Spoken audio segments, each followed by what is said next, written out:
രോഗാവസ്ഥയെക്കുറിച്ച് തുറന്നു പറഞ്ഞെത്തിയിരിക്കുകയാണ് ഫഹദ് ഫാസിൽ.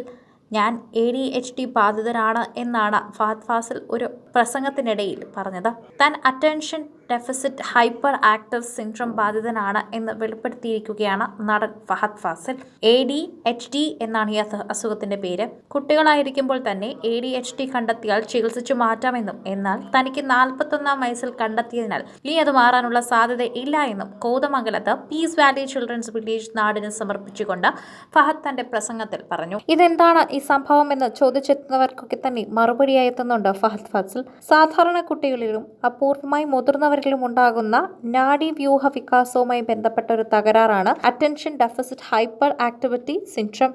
ഒരു കാര്യത്തിലും ശ്രദ്ധ പതിപ്പിക്കാൻ കഴിയാതിരിക്കുക, അല്ലെങ്കിൽ അശ്രദ്ധ, എഴുത്തുചാട്ടം, ഒരിക്കലും അടങ്ങിയിരിക്കാതിരിക്കുക എന്നിവ ചേർന്നുള്ള രോഗമാണ് attention deficit hyper activity syndrome.